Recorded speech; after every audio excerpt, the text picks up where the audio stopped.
What's going on? It's Tat with Tat Strength, Josh Tat coming at you. So today we are going to be testing my vertical jump again. Now, we've already seen the beginning stages of this. You've seen it on my social medias, but today we are going to aim for some PRs. My overall goal was to get a 32-inch vertical.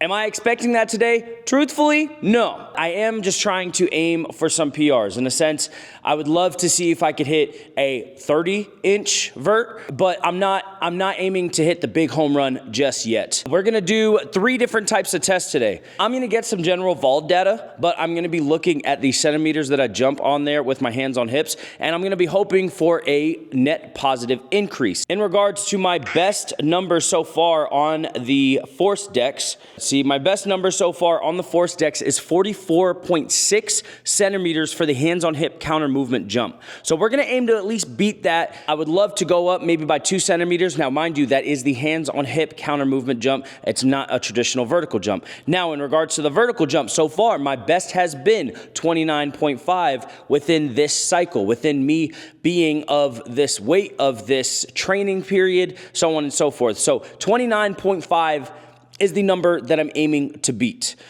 In regards to a standing vert, my standing vert right now is a 30 on the dot. And actually, I haven't tested that. And the last time that I got that 30-inch vertical was, let's see. I posted that video of me jumping 30 inches on May 8th. So let's go back to May 8th. And I know that whatever was the closest Wednesday to that was the day in which I did it. So we'll go to May 8th. May 8th was the Saturday. I jumped that number on May 5th, 2024. Here's the thing. In regards to this is gonna be a lot of jumping. This is gonna be a lot of force. So what I'm gonna do is I'm going to put the most important test first. I'm gonna put the force decks test first. On top of that, then I'm gonna go to the VertTech test, and then I'm gonna do the force plate pad, just jump pad, third. The force decks are gonna give me the most realistic data. The VertTech is gonna give me the data that everybody wants to see, and then just to pick myself up, I know that the force plate pad is gonna be, I know that the just jump pad is I just like to see the number on there. Another thing to consider, something that just hit me. That number for the 29.5 that I got is with my approach jump, my 2-step approach jump. So let's see if I could do that standing today, given the reach and everything like that. So all together, let's just have a good day. Let's get warm. Let's go.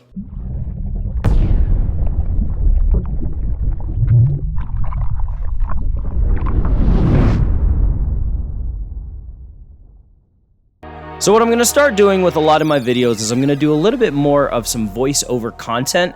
As you can see, I'm doing my little bit of warm-up routine here. I'm doing a little bit of my pre-warm-up mobility, so you'll see a little bit more of, like for instance, right now we're doing a little bit more ankle mobility stuff, a little bit slower paced. Now we're going into my hip flexors, doing a basic couch stretch. With my couch stretch, I like to think about doing a squeeze in my glute, squeezing my abs, and then elongating my torso to try to get a little bit more extra stretch. That's why you see me reaching my hands over my head here like I am. Then I go into just a little bit of a groin stretch. Honestly, I've been super stiff, haven't been doing a lot of my mobility, so you'll see me doing a lot of it here that I haven't been doing in a long time. Within my groin stretch, kind of turning it into a little bit more of a medial hamstring type of thing. I've had a little bit more pain towards the medial side of my hamstring. I throw in some rotation here just to hit some other areas. But I've had some issues with the more medial side of my hammy. And then now we go into the sus stretch of them all, the frog stretch. And on a leg day, it's one of those things that you just gotta do. Now we're going into a like more of a piriformis stretch. This is one of the things that I always like to do. And now we're going into more of the dynamic type of stretching. For the sake of the video, I kept it within frame, but typically I like to do this moving. I like to kind of do a little bit more of a forward and backwards approach with this. You'll see a knee pull to lunge, flamingo, Frankensteins, and then right after this, we'll go into some scoops. Within this is literally the warm-up that I give all of my athletes, all of my students, figure fours, And then right after this, we'll go straight into some side lunge work. But this is along with some A skips, B skips, and C skips. I'll throw this in for all of my students' warm-ups and my warm-up myself. 247.6. So I'm actually heavier now than I have been when I tested all the times before. About 3 pounds heavier. So we're gonna change over what's being shown. Okay, let's get to it.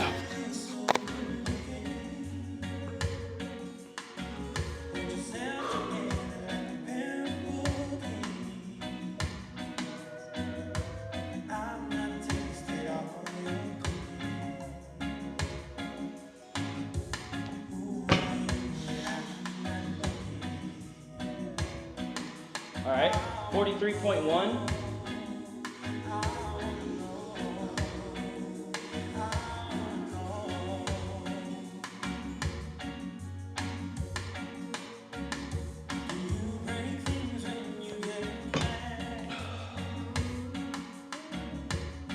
Whoa, fat hit.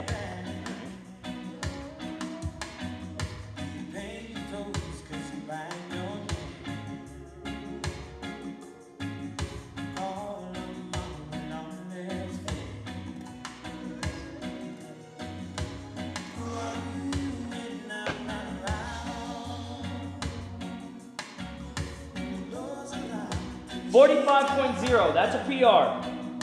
Okay, for the sake of this, that's a PR. Regardless of everything else, that's a PR.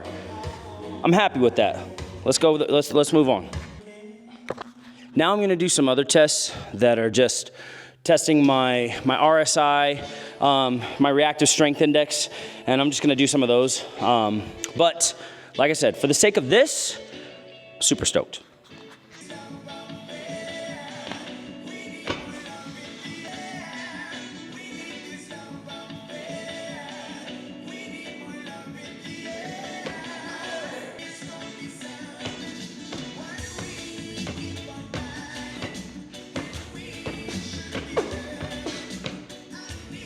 All right, now let's move on to the vert jump. All right, now, this is the number that matters the most.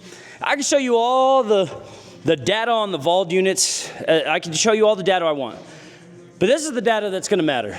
VertTech is set up to where my reach is 1 foot. I'm reaching. I'm 1 foot from that bottom red ticker. So I hit that bottom red ticker, that is 12 inches. Let's see what we can pull off with just a regular standing vertical jump.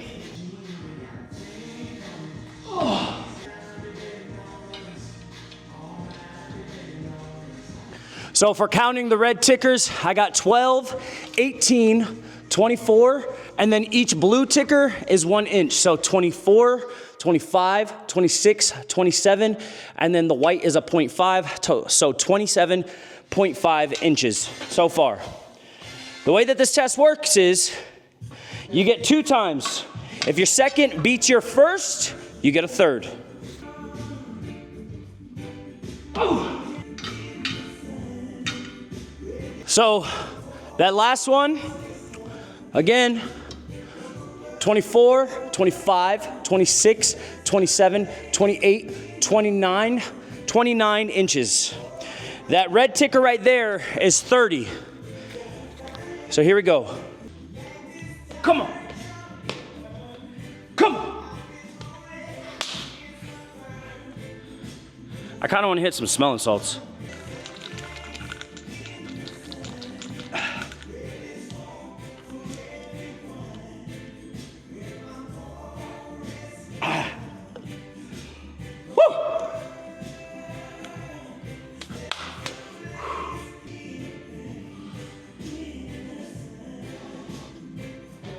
Oh, I touched the white! I touched the white! I touched the white! I touched the white!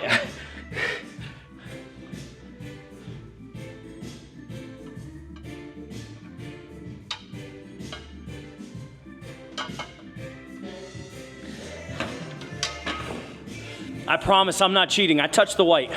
I'll do my best to go back and edit this video and like zoom in on the hand, but I touched the white. Last thing, I don't typically do this. I'm gonna do an approach vert. Let's see it. 31 inches on approach. All right, so I've made an executive decision. I'm not gonna do the vert pad jumps today. Typically, or in reality, it's because on the vert pad, that is the less accurate thing. That is the less accurate option. And in reality, the justifiable option is the Vert-Tec, the actual tickers that you touch with your hand. So, and I already got my vault data. So in reality, I got 2 of the most accurate out of the 3, and I'm okay with that. In reality, in all actuality, the reason why I used the vert pad in the past for like the last 3 weeks is just because it was the easiest option, and it gave me quicker data than having to set up, do all this stuff, and it was more user friendly. So for the sake of just saving time, I did that. But I'll say I did. Let's think. I did 3 jumps on the force plates. 3 counter movement jumps, hands on hips. I did 3 squat jumps, hands on hips. I did 3 drop jumps, hands on hips. 10 pogos. I did 3 standing verticals, max effort standing verticals after that. And then on top of that, I did 2 approach jumps. Actually, I even did 4 standing verticals, and then I did 2 approach jumps. So in reality, I think to an extent, my conditioning played a huge factor in me being able to get out these results, just because of the fact that, like, I don't know if I've ever jumped over 10 times in a row in different aspects. If I do the force plate testing, if I do the force deck testing, I do the force deck testing, and that's all I do. If I do the jumps, I do the jumps, and that's all I do. And so I personally don't think that my own conditioning was where it needed to be in order for me to do these tests appropriately. But regardless, I'm gonna keep the data. 29 and a half inches on a standing vert at 250 pounds. When in reality, at 245 on the jump pad, I got 29.5 on an approach jump. I'm happy with that, And then I got 31 inches on an approach jump on the actual Vert-Tec. So all these things in retrospect are good. And I said I wasn't aiming for the big hitter today. I said I was not aiming for the big hitter today. Today I was aiming to just get a baseline as to where I am, kind of mid checkpoint through. And it's one of those things where it's like, we're going back to the drawing board. Let's see what we can do to make this training just a little bit better. How can I make this a little bit better? I will say that I think that my eccentric loading needs a lot of work. Coming down fast and then exploding up, that needs a lot of work. I can handle a lot of weight, but in reality, if I can't decelerate and accelerate fast, this isn't gonna work. So that's gonna be what I work on now. That's gonna be kind of my go-to fixings for this next training block, trying to increase everything. So with that being said, let's throw some stuff into play today. For the sake of today, we are going to do a lot of decelerating. I'm gonna do a little bit of some trap bar catches. And I'm gonna mix those decelerations with some accelerations. But with the decelerations, I'm gonna go, obviously you can handle a little bit more eccentrically, so I'm gonna go a little bit heavier on the decelerations, and then I'm gonna go into body weight type plyometrics, just for the sake of being able to still accelerate through something, whether it be with just my body weight or whatever. So yeah, with that, let's go and let's see what we can do. Or well, we know what we're gonna do. Let's just put it into play. All right, and we are back with the actual workout portion with the voiceover with it. So really, like I said, focusing a lot on rapid eccentrics, and the way in which we do that is one way that I like to do it. One of the more home ways is a trap bar drop catch. Working bilaterally, it allows me to work heavy with it, and then I put it directly into a weight-released box jump. Now what this kind of does is it takes the heavy load that I was working with the trap bar, and kind of just lets my body slow down the weight on the trap bar with it being a heavier load. Now I kind of lessen the load, but I do it with dumbbells. I make myself go down super duper fast. My body's used to bringing down the weight with the dumbbells. And then when I release the dumbbells, it's able to react a little bit more powerfully just because of the fact that now it's only working with my body weight as opposed to 80 plus pounds more. Now, on the flip side, I love to make sure that I put together a unilateral exercise in on any lower body day, whether it be lunges, Bulgarian split squats, whatever. But now with the deceleration concept that is kind of leading us through this workout, I basically did a Bulgarian split drop catch. Same concept. We're working decelerating, but unilaterally instead.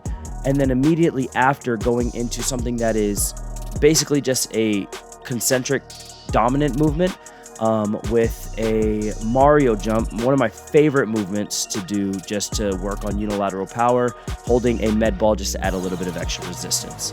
Working on triple extending through that leg, but also thinking about the concept of push through the ground, push through the box, push myself through, which will add into just pushing through the ground on something like a jump or a sprint or anything like that.